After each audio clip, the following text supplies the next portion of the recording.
ክብራትና ክብራን የቻናላችን ቤተሰቦች ዛሬ ዕለት እጅግ ወሳኝ የሚባሉትን ከሀገር ውስጥና ሀገር ውጭ የተሰሙ መረጃዎችን መራርጠን ይደርሳችሁ ይገባል ያልናቸውን አዘጋጅተንላችኋል። መተጋገዝ ባህላችን ሰብስክራይብ ያላደረጋችሁ ሰብስክራይብ እያደረጋችሁ ጎን ለጎን ፈጣንና የእውነት ሚዲያ አባል እንድትሆኑ እያልን በቅድሚያ አርዕስተ ዜና እናሰማችኋለን።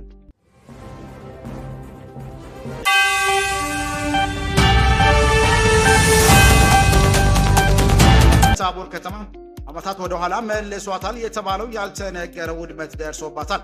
14ኛው ክፍለ ዘመን እንደተቆረቆረች የሚነገርላት ደብረ ታቦር ከተማ ከ4 2018 ዓ.ም በርካታ አገልግሎት መስጠት ተቋማት ወድመውባታል። በአማራ ክልል ውስጥ በመንግስት ኃይሎችና በፋኖ ታጣቂዎች መካከል ከተቀሰቀሰ ከሐምሌ 2015 ዓ.ም ጀምሮ ታይቶ የማይታወቅ የመንግስት ተቋማት ውድመት በደብረ ታቦር ከተማ ደርሷል። በዝርዝር የምታደምጡት ይሆናል። ፌዴራል ከፍተኛ ፍርድ ቤት የኢትዮጵያ ብሔራዊ ምርጫ ቦርድ 5 ምርጫ ክልሎች ከትግራይ ክልል ለመውጣት ያስተላለፈውን ውሳኔ ለጊዜው አገደ። አዲስ አበባ የካቲት 19 2018 ዓ.ም ፌዴራል ከፍተኛ ፍርድ ቤት የፌዴሬሽን ምክር ቤት 5 የምርጫ ክልሎች ትግራይ ክልላዊ መንግስት ውጭ ሆነው ምርጫ እንዲያደርጉ ያስተላለፈውን ውሳኔ ተከትሎ ኢትዮጵያ ብሔራዊ ምርጫ ቦርድ ያወጣውን መግለጫ የሚያግድ ጊዜያዊ ትዕዛዝ አወጣ። ታደምጡታላችሁ። የአባይ ወንዝ ውዝግብ እልባት ካገኘም ኢትዮጵያ ለቀይ ባህር መዳረሻ የምታደርገውን ጥረት እንደምትደግፍ መግለጿ ተዘገበ። ሰባ የካቲት 17 2018 ዓ.ም የአባይን ውሃን በተመለከተ ለዓመታት የዘለቀውን ውዝግብ በሰውነት የሚቋጭ ሆነ ኢትዮጵያ በቀይ ባህር ላይ የባህር በር መዳረሻ እንድታገኝ ከአፍሪካ አጋሮች ጋር በመሆን መደገፍ ዝግጁ መሆኗን አቡዳቢ ዘናሽናል ጋዜጣ ዘገበ። በዝርዝር ታደምጡታላችሁ። ክቡራን አድማጮቻችን አብረን ስንቆይ ይህንና ሌሎች ያዘጋጀንላችሁን ወደ እናንተ እናቀርባለን። ድጋሚ ለዚህ ቻናል አዲስ የሆናችሁ ሰብስክራይብ እንድታደርጉ እያልን ወደ ዝርዝር መረጃው አቀናን።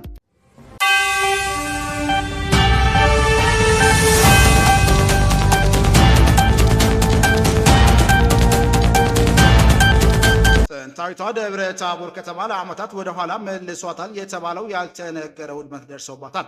14ኛው ክፍለ ዘመን እንደተቆረቆረች የሚነገርላት ደብረ ታቦር ከተማ ከ4 2018 ዓ.ም በርካታ አገልግሎት መስጠት ተቋማት ወድመውባታል። በአማራ ክልል ውስጥ በመንግስት ኃይሎችና በፋኖ ታጣቂዎች መካከል ከተቀሰቀሰ ሐምሌ 2015 ዓ.ም ጀምሮ ታይቶ የማይታወቅ የመንግስት ተቋማት ውድመት በደብረ ታቦር ከተማ ደርሷል። ክልሉ ባለፉት ዓመታት የንጹሐን ግድያን ጨምሮ ንብረቶች መውደማቸውን የተለያዩ ሪፖርቶች ያመለከቱ ሲሆን ግጭቱ ከተቀሰቀሰ ወዲህ በከተማዎች ላይ ግን ሰፊ ውድመት ሲደርስ ደብረ ታቦር ተቋማት ውድመት የመጀመሪያው ነው። ኢሲ ያሰባሰባቸው መረጃዎች እንደሚያመላክቱት ከተማ ወረዱ የካቲት 4 2018 ዓ.ም ጠዋቱ 12 ሰዓት እስከ ቀኑ 10 ሰዓት ገደማ በዘለቀው ግጭት ውስጥ ቀበሌው አስተዳደር ጽሕፈት ቤቶች እስከ ዞኑ መምሪያ ድረስ 20 የሚደርሱ ተቋማትና ተሽከርካሪዎች መውደማቸውን መረዳት ችሏል። አማራ ክልል ዋና ከተማ ባህር ዳር 100 ኪሎ ሜትር ገደማ ርቀት ላይ በትገኘው በደቡብ ጎንደር ዞን ከጥር መጨረሻ አንስቶ ፋኖ ታጣቂዎችና በመንግስት ኃይሎች መካከል ከባድ ውጊያ ሲደረግ እንደነበር ነዋሪዎች ገልጿል። ፋኖ ኃይሎች በበኩላቸው አካባቢው ጠንካራ ጥቃቶችን ፈጽመው መረዳዎችን መንግስት ኃይሎች በማስለቀቅ መቆጣጠራቸውን እንዳስታወቁም ተነግሯል። እዚህ ጋር በተያያዘ የፋኖ ታጣቂዎች ደቡብ ጎንደር ዞን ዋና ከተማ የሆነችው ደብረ ታቦር ከተማን መቆጣጠር የካቲት 4 2018 ዓ.ም ረዳ ጥቃት መክፈታቸውን ነዋሪዎች ለቢሲ በወቅቱም ተናግሯል። ዕለቱ ከነጋት አንስቶ ታጣቂዎች በከፈቱት ጥቃት ሁለቱም ወገን የደረሰው ጉዳት በተመለከተ እስካሁን ወጣ ይፋዊ አሃዝ ባይኖርም በከተማው ባሉ ተቋማት ላይ የቁሳቁስ ውድመት መድረሱን ቢቢሲ ከተለያዩ አካላት ያሰባሰባቸው መረጃዎች ያሳያሉ። በርካታ ነዋሪዎች በከተማው ዙሪያ በነበረው ታጣቂዎች እንቅስቃሴ ስጋት እንዲሁም ጠዋት ላይ በመንቀሳቀሱ አብዛኛውን የከተማ ማህበረሰብ እንቅስቃሴ በቤቱ ውስጥ ተገድቦ እንደነበርም ተናግሯል። ረቡዕ ዕለት የተቀሰቀሰው የሁለቱ ወገኖች ግጭት ከፍተኛ ጦርነት ሲሉ የገለጹት የከተማው ከንቲባ አቶ ደሴ መኮንን በፋኖና በአካባቢ ውስጥ ኃይሎች መካከል መሆኑንም ተናግሯል። አንድ የደብረ ታቦር ነዋሪ በማህበረሰብ የትስስር ገጾች ምስሎችን ካዩ በኋላ እጅ ላይ ወጥተው ጥቁር ጭስ ወደ ሰማይ ሲተለተል መመልከታቸውንም ገልጿል። ሰው ሲመለከቱ ተደንግጠናል፣ ሁሉም ሰው ደንግጧል፣ ስሜት አልነበረም ሲሉ የነበረውን ሁኔታ ያስታውሳሉ። ሌላ ነዋሪ በከተማው ዳርቻ ላይ የሚገኙ ተቋማት ቀኑን ሙሉ ሲቃጠሉ እንደነበረም ተናግሯል። ሌላ ነዋሪ ደግሞ 2 ፖሊስ ጣቢያዎችን ጨምሮ 5 የመንግስት ተቋማት ሙሉ በሙሉ አመድ ሆነው መውደማቸውን በአይናቸው እንዳዩ ለቢሲ ተናግሯል። ቢሲ ከሌሎች ነዋሪዎችና ከከተማው አስተዳደር ባገኘው መረጃ 4 የመንግስታት መዋቅር ስር የሚገኙ ተቋማት፣ አምቡላንሶች፣ ተሽከርካሪዎች፣ ማሽኖችና ሰነዶችን ጨምሮ የቢሮ መገልገያ ቁሳቁሶች ቃጠሎ ሰለባ መሆናቸውን መገንዘብ ተችሏል ብሏል። ደቡብ ጎንደር ዞን ለወረዳዎች የሚከፋፈል መድኃኒት ማከማቻ ያለው ጤና መምሪያና በጣሊያን የወረዳ ጊዜ የተገነቡ የዞኑ መሬት ሲቪል ሰርቪስ እና ፖሊስ መምሪያዎች ጨምሮ 6 ቢሮዎች መቃጠላቸውን እማኞች ተናግሯል። እንደ ግቢውና የድሮ ከንቲባ ቢሮ ተብሎ የሚጠራው ስፍራ የሚገኙ የደብረ ታቦር ከተማ አስተዳደር 6 ቢሮዎች እንዲሁም የገብርዬ ክፍለ ከተማ ፖሊስ ጣቢያን ጨምሮ 2 የአስተዳደር ጽሕፈት ቤቶች መቃጠላቸውን ምንጮች ተናግሯል። ደብረ ታቦር በዙሪያው ያሉ ቀበሌዎችን በወረዳነት ያቀፈው የፋርጣ ወረዳ ዋና መቀመጫ ሲሆን የወረዳ ፖሊስ ጣቢያና ገቢዎች ቢሮውን ጨምሮ አጠቃላይ 4 ተቋማትና በርካታ ተሽከርካሪዎች መውደማቸውን ቢቢሲ ተረድቷል። የወረዳ ዙሪያ የሚገኙ የግለሰብ ቤቶችን መቃጠላቸውን ነዋሪዎች ሲናገሩ የከተማው ከንቲባ አቶ ደሴ መኮንን 4 የግለሰብ ቤቶች መቃጠላቸውን ለቢቢሲ ተናግሯል። ነዋሪ ማንነታቸው መግለጽ ያልፈለጉትን መንግስት የስራ ኃላፊ የመኖሪያ ቤት እንዲሁም ዞን መጠለያ የተባለ እንግዳ ማረፊያ መቃጠሉን ተጠቁሟል። ደብረ ታቦር ከተማ ከንቲባ አቶ ደሴ ውድመቱን አሳዛኝና የማይጠበቅ ብለውታል። ባድ ጉዳት ነው የደረሰው። ማህበረሰቡ አገልግሎት የሚያገኝባቸው ቦታዎች ናቸው። ፋይናንስም፣ ፖሊስም፣ ሚሊሻም የማህበረሰቡ ጥሩ ስሜት የለውም። ምክንያቱም የማህበረሰቡ ሰነዶ የጠፋው የተቃጠለው የመረበሽ ስሜት አለ ሲሉ አንድ ነዋሪ ስለ ውድመቱም ተናግሯል። ነዋሪ በበኩላቸው ውድመቱን አሳዛኝና አሳፋሪ ብለው የገለጹ ሲሆን ባድ መሳሪያዎች ጥቅም ላይ ቢውል ኖሮ ከዚህ የከፋ ውድመት ይከሰት ነበር ብለዋል።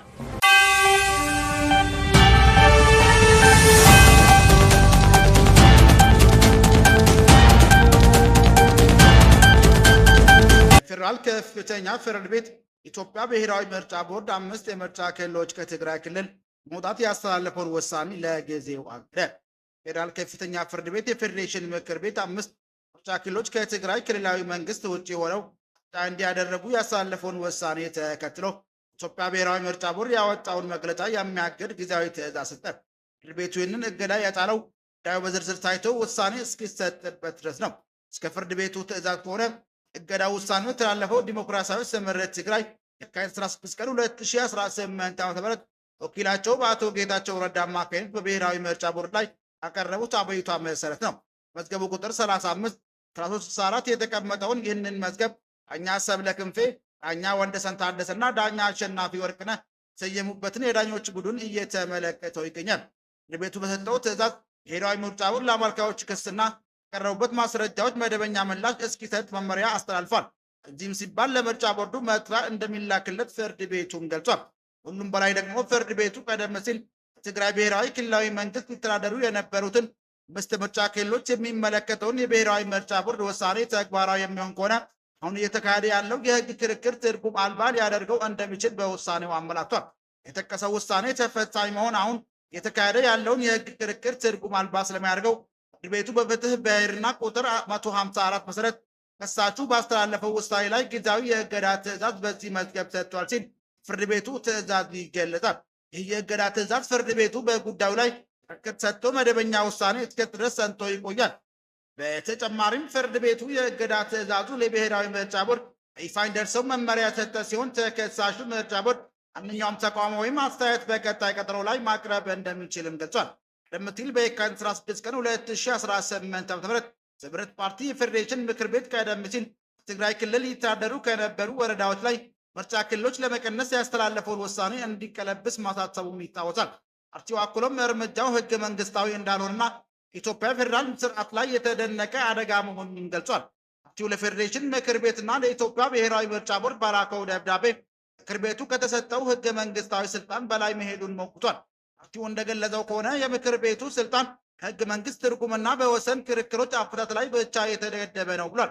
ፓርቲው ማንኛውም የወሰን ለውጥ በህዝብ ውሳኔ ሂደት መከናወን እንዳለበት አጥብቆ የገለጸ ሲሆን አከራካሪ በሆኑ አካባቢዎች ምርጫን በፌዴራል ደረጃ ማስተዳደር አስተዳደራዊ መሬት ነጠቃ እንደሆነም አስጠንቅቋል። በተጨማሪም ስምረት ፓርቲ ብሔራዊ ምርጫ ቦርድ የቀረበለትን መመሪያ መቀበሉን ተችቷል። ይህም የቦርዱን ህገ መንግስታዊ ነጻነት የሚሸረሽርና ምርጫ ሂደቱ ታማኝነት ላይ ጥርጣሬ የሚፈጥር ነው ብሏል። ቀደም ሲል የትግራይ ጊዜያዊ አስተዳደር ውሳኔውን አጥብቆ ያወገደ ሲሆን እርምጃው ህገ መንግስቱና የፕሪቶሪያ ሰላም ስምምነት የሚጥስ አደገኛ አካሄድ መሆኑን አስጠንቅቋል። ተመሳሳይ የካቲት 17 ቀን 2018 ዓ.ም ትግራይ ጊዜያዊ አስተዳደር ካቢኔ የኢትዮጵያ ብሔራዊ ምርጫ ቦርድ ያሳለፈውን ውሳኔ ተከታታይ መግለጫ አጥብቆ አውግዟል። ካቢኔው ቦርዱን ህገ መንግስቱን ጥሷል ሲል የከሰሰ ሲሆን ፌዴሬሽን ምክር ቤት መመሪያ መሰረት የትግራይ ግዛቶች መገንጠል ክልሎች ለማፍረስ በማሴር ላይ ይገኛል ብሏል። ካቢኔው በማንኛውም አካል የሚተላለፍና ከህግ ጋር የሚቃረን ማንኛውም ውሳኔ ተቀባይነት የለውም ሲል የጠቆመ ሲሆን ወዶን እርምጃ ትንኮሳ፣ ጸረ ህግና ጸረ ህዝብ ማለት ገልጾታል። በገለጻው መሰረት ውሳኔው ሬቱና ህዝቡን ከክልሉ በመንጠል ትግራይን ለማፍረስ ያለመ ነው ያለ ሲሆን ለእንዲህ አይነቱ ውሳኔ ምንም አይነት ህጋዊ ምክንያት ሊቀርብ አይችልም ሲል አክሏል። ካቢኔው ብሔራዊ ምርጫ ቦርድ በህዝቦች መካከል ግጭት በመቀስቀስ ርካሽ ፖለቲካ ትርፍ ለማግኘት እየሰራ ነው ያለ ሲሆን አከራካሪ የተባሉ አካባቢዎች በታሪክ ማንነት፣ በህገ መንግስቱና በማንኛውም መስፈርት ሊመዘኑ ያለምንም ጥርጥር የትግራይ አካል መሆናቸውንም ወጉቷል።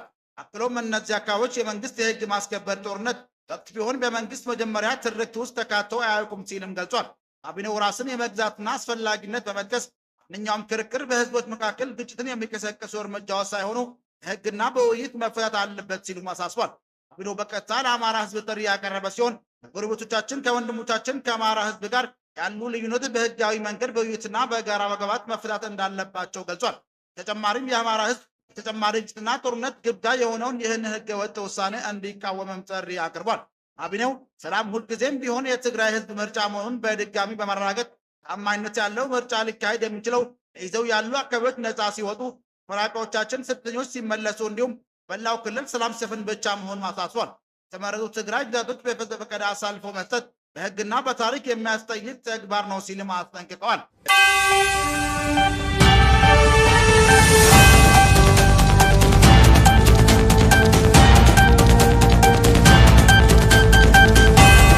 የአባይ ወንዝ ውዝግብ እልባት ካገኘም ኢትዮጵያ ለቀይ ባህር መዳረሻ የምታደርገውን ጥረት እንደምትደግፍ መግለጿ ተዘገበ።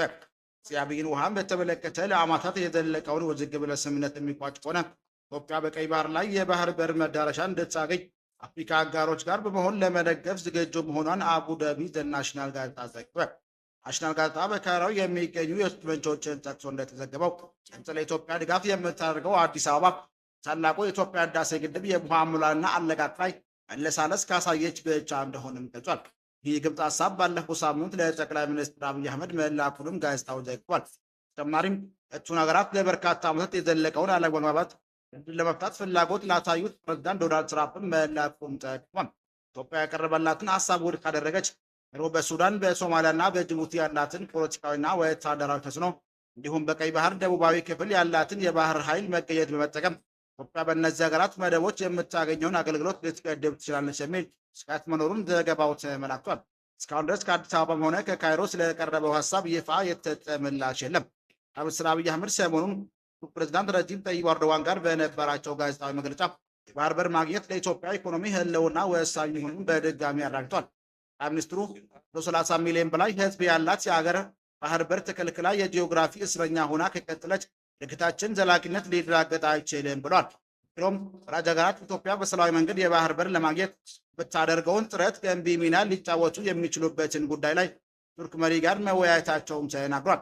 ይህ የተገለጸው ግብጽና ቱርክ ግንኙነታቸው እያሻሻለ በመጣበትና ሱዳን ጉዳይ ላይ ያላቸው አቋም እየተቀራረበ ባለበት ወቅት ነው። ሁለቱ ሀገራት ግብጽና ቱርክ ሊቢያ ጉዳይ ላይ የነበራቸውን ልዩነት በመፍታት እርቅ ላይ የደረሱ ሲሆን ባህር በር ስምምነትን በተመለከተ ከኢትዮጵያ ጋር ውጥረት ውስጥ ከምትገኘው ሶማሊያ ጋርም የጠበቀ ግንኙነት መመስረታቸው ተገልጿል። ግብጽ ህዳሴ ግድብን እንደ ህልውና ስጋት የምታየው ሲሆን በተለይም በድርቅ ወቅት የሚለቀቁ የውሃ መጠን የሚወስን ህጋዊ አስገዳጅ ስምምነት እንዲኖር ስትወተውትን ቆይታለች። ኢትዮጵያ በኩሏ ግድቡ ለልማትና ኃይል አቅርቦት ፍላጎት የማይጠቃ መሆኑን ገልጻለች። ኢንተርናሽናል ዘገባ ከሆነ የካይሮ ሀሳብ በጅቡቲና በኤርትራ የሚገኙትን የዶራሌህና የአሰብ ወደቦችን ለማልማትና ማዘመን መግባት ላይ ከመድረሳቸው ጋር የተያያዘ ነው። ተጨማሪም ግብጽ የሱዳን ዋና የንግድ በር የሆነውን ፖርት ሱዳንን በጋራ ለማልማት ማቀዷም ተገልጿል። ካይሮ ቀይ ባህር የባህር ዳርቻ ሀገራት ብቻ ይዞታ መሆን አለበት የሚል ጽኑ አቋም ያላት ሲሆን ኢትዮጵያ ከሶማሊላንድ ጋር የተፈራረመችውን የባህር በር የማግኘት ሰነድን ስትቃወም መቆየቷም ይታወሳል።